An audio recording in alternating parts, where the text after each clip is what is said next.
Bob Procter कहते हैं mind और बॉडी इंटरकनेक्टेड है। आपका कॉन्शियस माइंड आपके थॉट्स और आइडियाज को समझता है, फिर आपका सबकॉन्शियस माइंड उन थॉट्स को इमेजेस के रूप में आपको दिखाता है। आपके सबकॉन्शियस माइंड को रियल और इमेजिनेशन के बीच कोई फर्क नहीं समझ आता, वो वही दिखाता है जैसा आप महसूस करते हैं। बॉब प्रॉक्टर कहते हैं आपके थॉट्स और फीलिंग्स आपकी बॉडी की वाइब्रेशंस की तरह हैं और ज़्यादातर लोग अपनी एनर्जी की वाइब्रेशंस को फीलिंग्स की तरह जताते हैं। फॉर एग्जाम्पल, अगर कोई व्यक्ति गुस्सा करता है या फिर उदास है तो वो बताएगा कि वो कैसा महसूस कर रहा है, लेकिन वो ये नहीं बताएगा कि उसके दिमाग में हमेशा नेगेटिव थॉट्स आते रहते हैं। इसी वजह से उनकी बॉडी हमेशा नेगेटिव वाइब्रेशंस में रहती है। क्योंकि आपकी बॉडी और माइंड इंटरकनेक्टेड है तो आप अच्छा महसूस करके अपनी बॉडी की वाइब्रेशंस को बढ़ा सकते हैं। अब जानते हैं कि आपका सबकॉन्शियस माइंड कैसे काम करता है।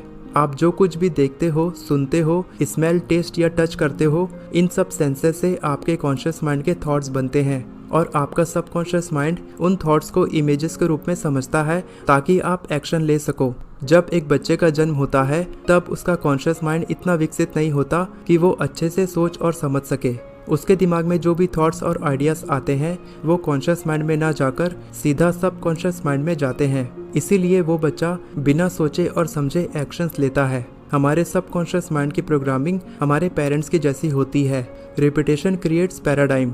हर दिन कई सालों तक ढेर सारे थॉट्स सीधा सबकॉन्शियस माइंड में जाने की वजह से उस बच्चे के पेरेंट्स और आसपास के लोगों के हिसाब से उसका सबकॉन्शियस माइंड उसी तरह से रिप्रोग्राम हो जाता है। अगर वो बच्चा पढ़े लिखे माहौल में बड़ा होता है तो वो भी पढ़ाई लिखाई में इंटरेस्टेड होता है, और अगर वो बच्चा ऐसे माहौल में बड़ा होता है जहाँ पैसों की कमी है और पढ़ाई लिखाई में किसी को इंटरेस्ट नहीं है, तब उसकी सोच भी उसी के अनुसार बनती है।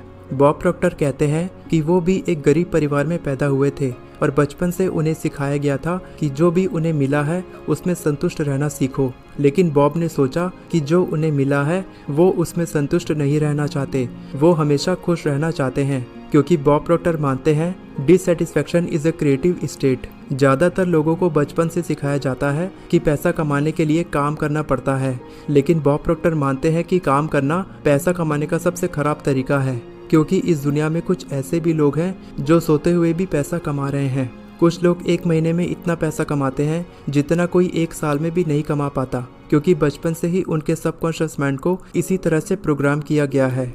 बॉब प्रॉक्टर कहते हैं आपकी ढेर सारी हैबिट्स और आइडियाज से आपका पैराडाइम बनता है और पैराडाइम आपको रिजल्ट्स देता है।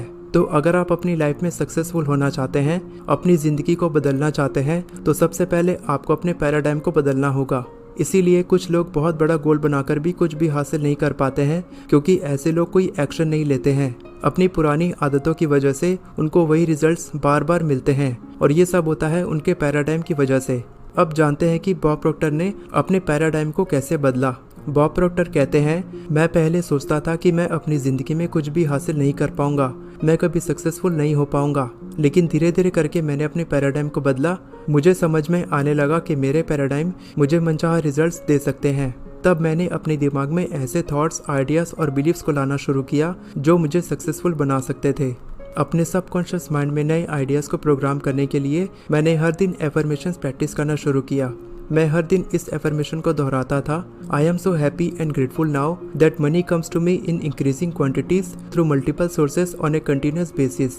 मैं बहुत खुश हूँ और इस ब्रह्मांड का शुक्रिया अदा महसूस करता हूँ कि मेरे पास ढेर सारे पैसे कई तरीकों से लगातार आ रहे हैं। बार बार इस एफर्मेशन को दोहराने से ये मैसेज मेरे सबकॉन्शियस माइंड तक पहुँचा और मेरे लिए एक नया पैराडाइम बन गया।